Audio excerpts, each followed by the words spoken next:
South zone చిత్రనాక ACP పరిధిలోని చిత్రనాక పోలీసులు Ganesh మండప నిర్వాహకులతో RD function హాల్లో సమావేశం ఏర్పాటు చేశారు.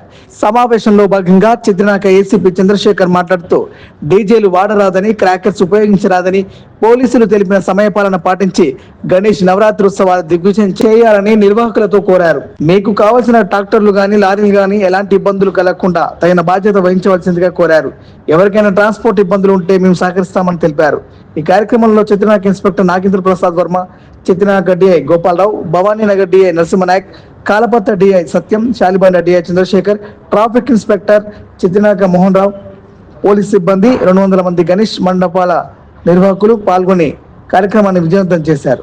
సాయంత్రం చిత్రనాక పోలీస్ స్టేషన్ పరిధిలో గణేష్ నిర్వాహకులు తర్వాత ఈ ప్రాంతంలో లాస్ట్ టైం కొంచెం కొన్ని అనివార్య కారణాల వల్ల ఇబ్బందుల పాడు తర్వాత ఆలస్యంగా నిర్వహించినటువంటి గణేష్ గణేష్ నిర్వాహకులను ఈరోజు మన పార్టీ పట్టణాల్లో సమావేశం నిర్వహించడం జరిగింది. వారికి తొందరగా ఈ గణేష్ నిమజ్జనం రోజు తొందరగా వాహనాల్లో గణేశాన్ని ఎక్కించుకొని నిమజ్జనం నిమిత్తం బయలుదేరేందుకు వాళ్ళకి దిశానిర్దేశం చేయడం జరిగింది. దీనికి సంబంధించి వారి నుంచి వారి సమస్యలను విని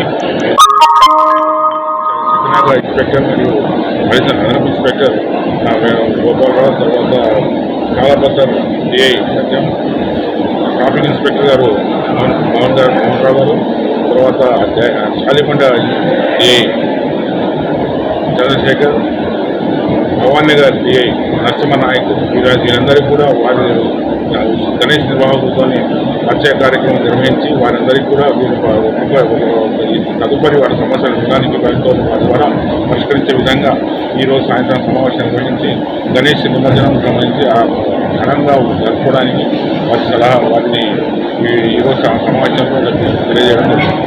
సార్, ఇవాళ అంటే ఈ 11 days 9 days అనేది కన్ఫ్యూజ్గా ఉంది కదా, ఏంటి ఈ పరిస్థితి? గణేష్ నిర్వాహకుల వాళ్ళు కొంతమంది 9వ తారీఖు 9వ రోజు మన 11వ రోజు నిమజ్జన కార్యక్రమం నిర్వహిస్తున్నాం. దానికి సంబంధించిన బందోబస్తు ఏర్పాటు నిర్వహిస్తున్నాం.